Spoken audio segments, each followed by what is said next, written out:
I want to tell you a story. But how do I tell it? I've been trying to tell a story about Costa Rica for over 5 years now. Costa Rica is an amazing country. Sandy and I have been here many times. I've lost count how many times. But every time we come here, we've seen something far beyond the obvious beauty that you see in the landscape and the wildlife. We've seen something so rich and intense, we couldn't even come close to describing it or quite capture it on film. In the early days of coming here, we tried to capture the mystery on an iPhone.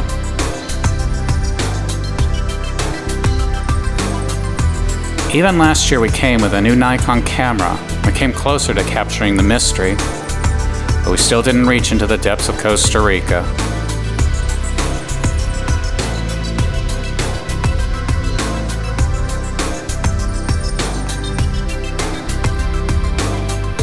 After that trip, I came back more determined than ever to get the story right on our next expedition. So I bought 3 more cameras, high-range scopes, video-grade monitors, and spent over a year struggling to learn everything I could about the equipment. So this year we came armed with knowledge and 3 out of 4 suitcases packed at the brim with camera equipment, and eyes wide open looking for the mystery and the story. Will we finally capture it this time? We found it.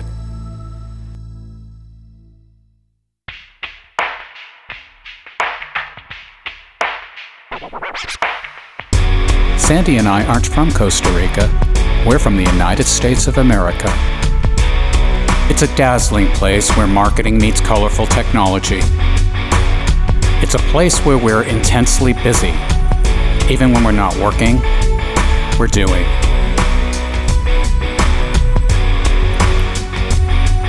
We're relentlessly building and adding on.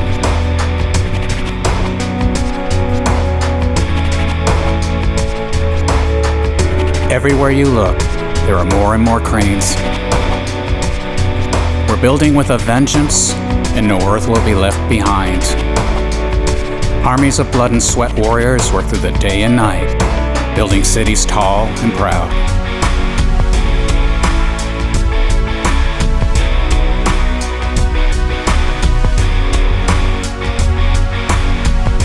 All across the nation, we seem to have a thirst we can't quench for more and more progress.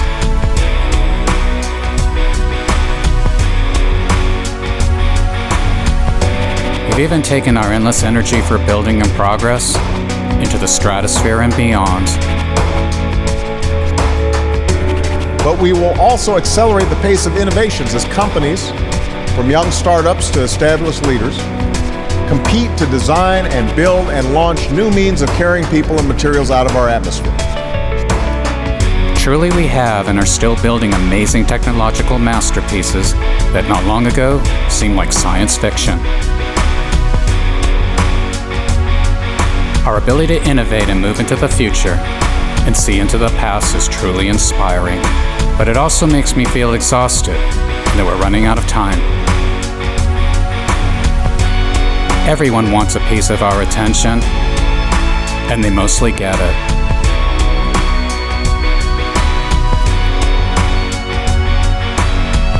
I don't know where this is all leading us, but I'm not sure it's a place better than where we've already been. So it was time to head back to Costa Rica, to the land where time stands still.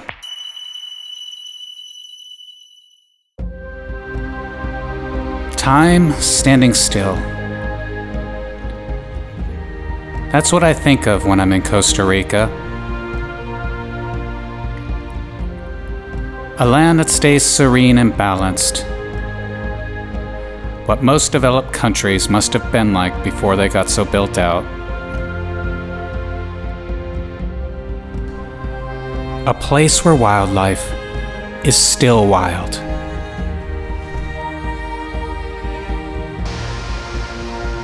and alive.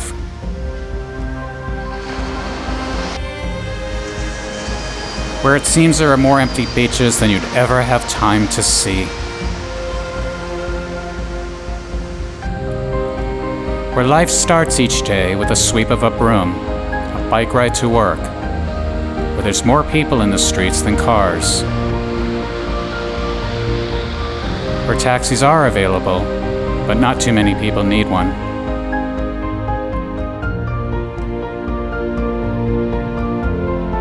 A place where hillsides can feel lost in stillness and silence.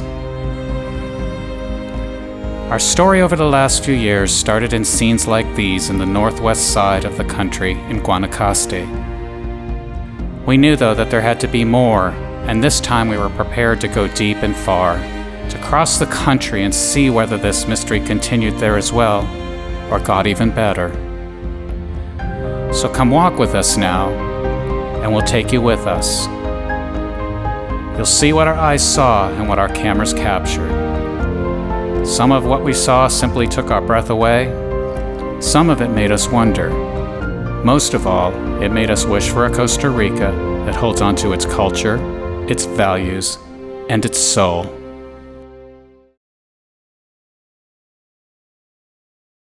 When we loaded up our SUV and prepared for our 5-hour drive to Costa Rica's Central Valley, we really didn't know what we'd find. Would the path ahead be different than where we'd been? Would the magic and the mystery continue? What we did find were open roads, very few vehicles, and some interesting talking trucks.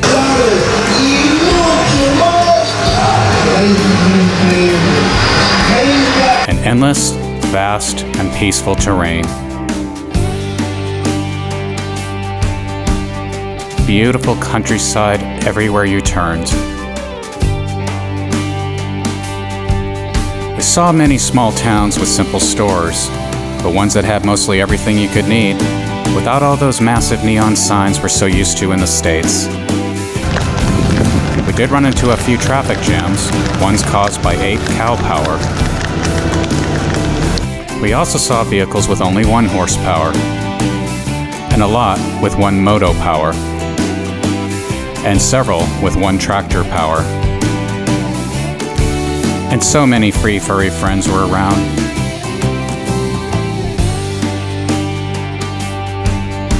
Animals all over the countryside, roaming free.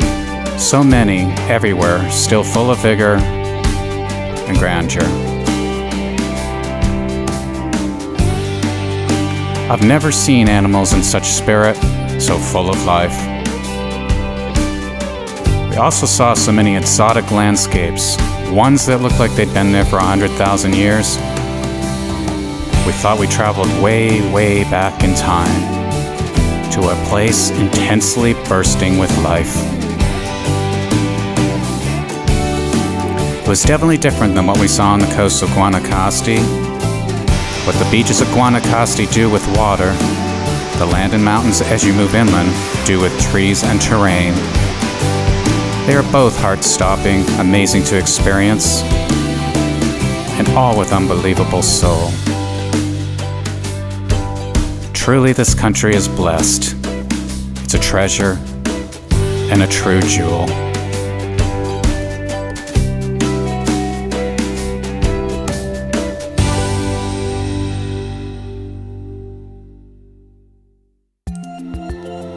After several hours into our journey, we came across a place of timeless beauty in the province of Punteranas, an oasis called Villa Caletas.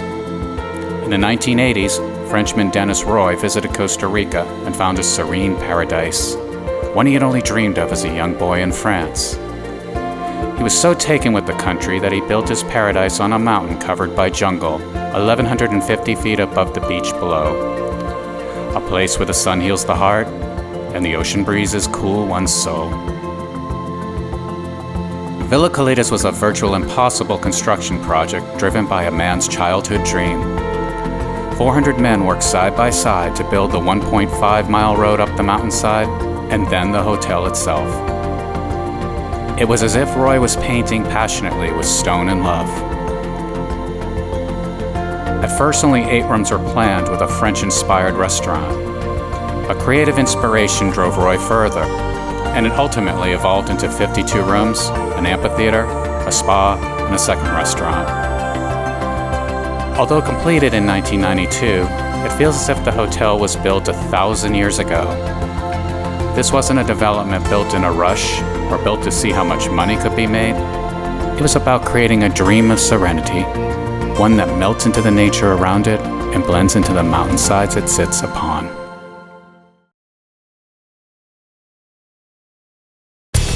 Something we didn't expect to see in Costa Rica was the United States of America. American brands are starting to pour into the landscape like here in Coco Beach.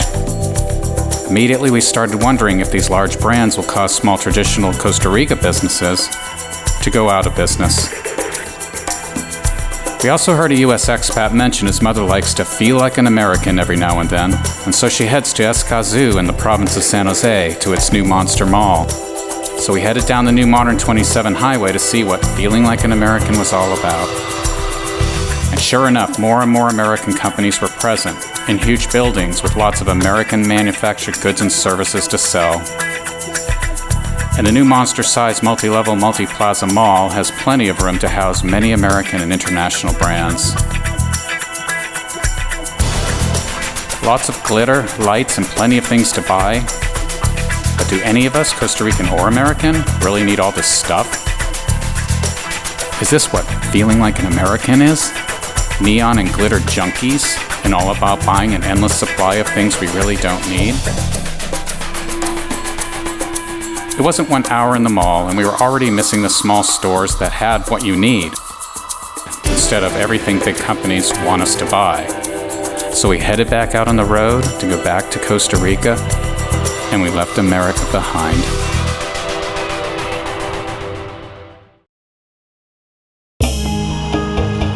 Over the next few days, we took our cameras, found our guide Antonio, and we headed deep into the woods of Carara National Park on a mysterious journey into the wilderness. It wasn't long before way up high in the trees we saw something magical and amazing. But we were too far away for standard lenses, so we pulled out our long-range scopes and video monitors. Slowly and carefully we moved into position to find not one, but 2 scarlet macaws. This rare footage was only possible due to our guide's intricate knowledge of the forest and blind luck.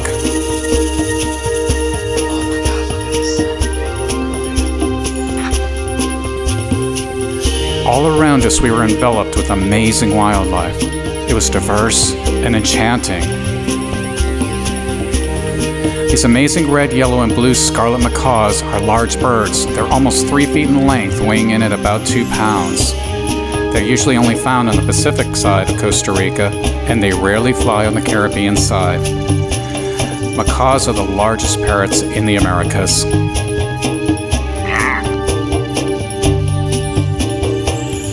Soon enough, we were way off the trail. We came across these black bats, eerie little critters that blend in so seamlessly with the trees we never would have seen them without the help of our guide. We also stumbled onto a ghost bat hanging way up high and upside down from a tree. These bats stay so still you'd swear they weren't real. Their piercing eyes and devilish stance made you want to keep checking none had landed on you. And this lizardy guy decided to block our path back out of the deep forest, but he eventually went along his way. Earlier we came across this rare sighting of a Jesus Christ lizard who got his name from being able to hop and run across water.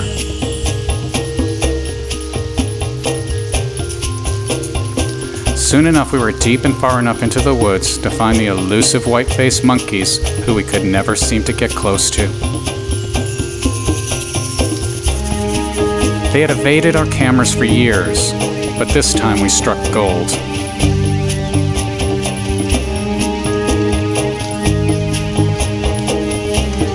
Fortunately, thanks to our long-range scopes, we were able to take this captivating footage of the monkeys spending their day way up high in the trees. The white-faced monkey can weigh as much as 9 pounds and be up to 18 inches tall.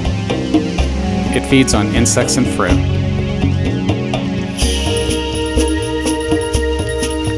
These monkeys probably ate not too long ago and were starting to get ready for midday naps.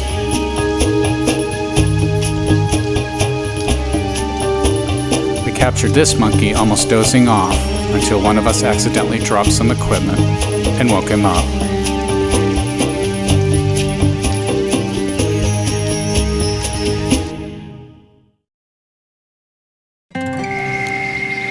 Not long after visiting Carara National Park, we traveled to a small town called Atenas in Costa Rica's Central Valley.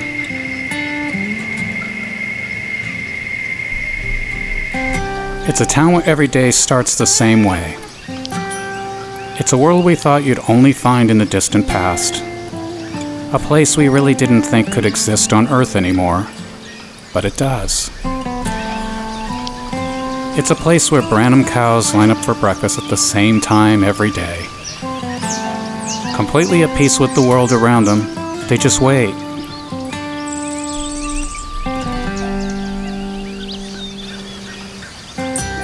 And every day Papa does come, and he feeds them. But the food doesn't come from bags filled with processed food that just resembles food. The food these cows eat are from fresh-cut stock, grown and cut this morning right on the farm.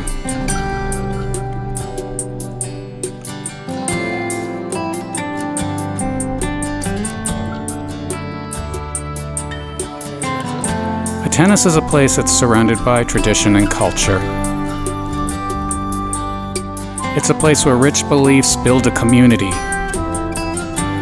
It's a place where the town square is a place where people walk together often, where friends meet and discuss the world.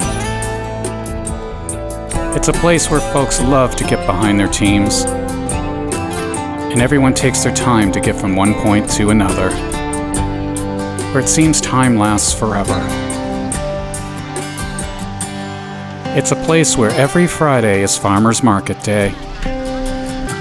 People come not just to buy food, but also to catch up with others they haven't seen in a while.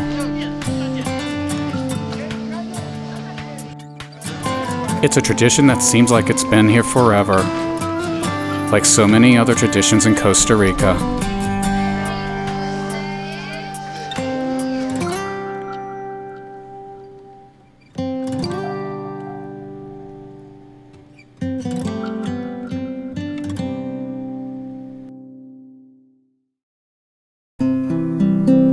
Later in the day, we found our way to this amazing Atenas Catholic Church just across the street from the Central Park area. It's an amazingly beautiful and well cared for, timeless building surrounded by beautiful grounds and monuments. I was taken back how something this old could be so well cared for. It's clearly loved and adored by the people here. At 2 p.m. in the day, the church opens and its beauty and splendor can be adored by all. I've seen pictures of this church before online, but none ever really brought out its grandeur and beauty that we saw when we were there.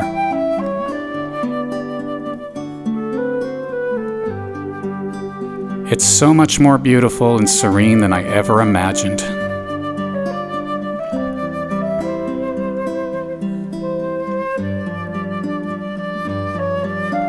But it wasn't the only place we traveled to where we saw the same beauty and timeless elegance. In Grecia, we saw another beautiful town park where people were just sitting, walking, and talking to each other.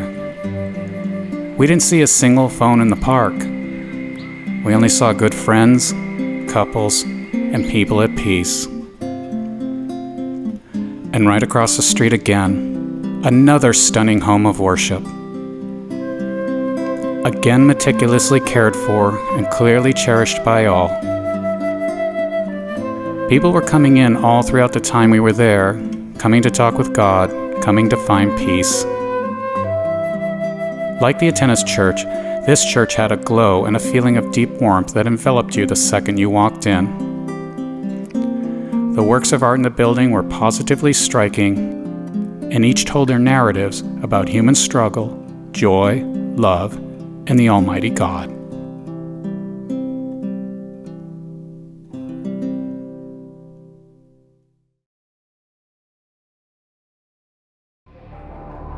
Poas Volcano, one of the largest active volcanoes in the world. At almost a mile in diameter, it made us feel tiny and fragile when we were filming its massive size and presence. Poas is still active, but no lava has flowed from it since 1954. Even knowing that, we couldn't help thinking about what would it be like if a massive eruption happened now.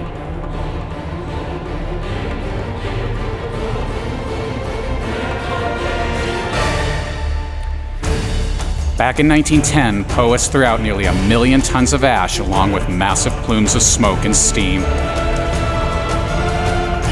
At the crater's center is a murky sulfuric acid pool almost 1,000 feet below. It bubbles, it smokes, and acidic geysers pop up almost 1,000 feet towards the sky. At times you can smell the sulfur in the air, and at times it gets so acidic the entire area has to be closed off. Fortunately, that didn't happen during our filming, but every moment we were there, as we worked to position our cameras and change out lenses, we thought long and hard about whether we should be here.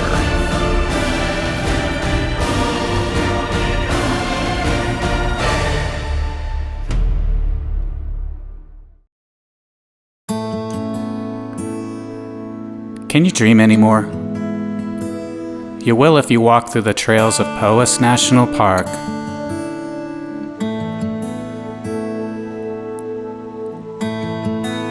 You'll see through the eyes of a young child again and find yourself in a wispy fantasy land that will take you back in time to when everything was new and filled with wonder. Greeting you at the end of one of these trails is the stunning Poas Lake. Its cold and silky water sits in a crater that is surrounded by a dense and multicolored green cloud forest. The lake is located 2,580 meters above sea level, and it only has a mean depth of about 2 meters. It's about 400 meters across, and the crater last erupted in 7500 BC. What remains is a true work of art. If you've ever had a feeling of time standing still, it will be in Poas Volcano Park and the Paz Waterfall areas. Now is always here, and yesterday and tomorrow fade away like pages of a storybook. Remember the wonder? Can you imagine my surprise as I've realized I've never seen a natural large waterfall in person? The only ones I'd seen were ones that man had created. For 50 years, I somehow missed all of this.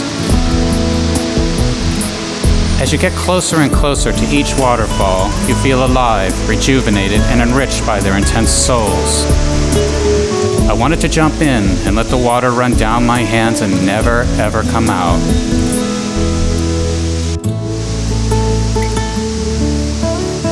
And truly, if joy could ever be described in pictures, I think those pictures would be taken here.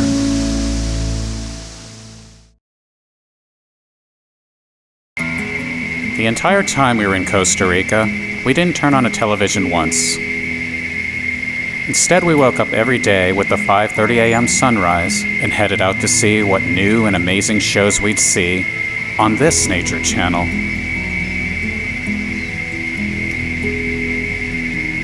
This television was striking and real, in unlimited resolution in full 360-degree surround sound. The producer and director was one of greater power than us, and clearly much more skilled. A ballet of animals, trees, terrain, and an orchestra of harmony, in balance and serene. Alive and real, timeless.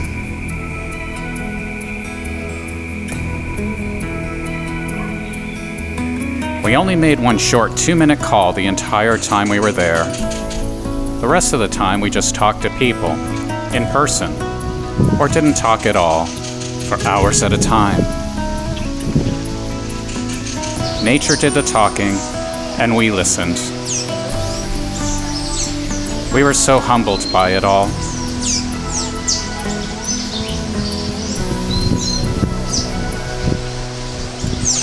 What we found was life flowing back into our veins and a connection with the land and the environment.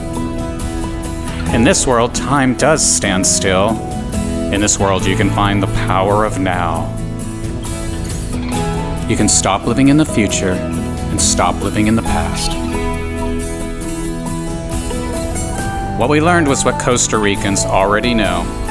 Being connected with your world means an in-person connection to each other, not a connection to a Wi-Fi or cell phone tower. And feeling alive will never be found withering away in corporate buildings, but instead in the experience of constantly touching nature every day.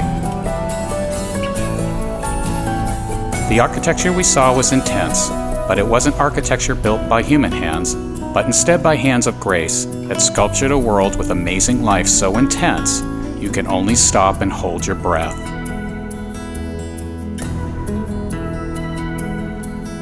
Worldwide, we keep trying to create better with advanced technology and endless building and development. But the architect who built this landscape and our natural environment, I think, knew better how to build far more stunning creations than we could ever do. The more we visit Costa Rica, the more we realize we have to live for now and love what nature has already given us. Any moment could be our last. Enjoy every single step.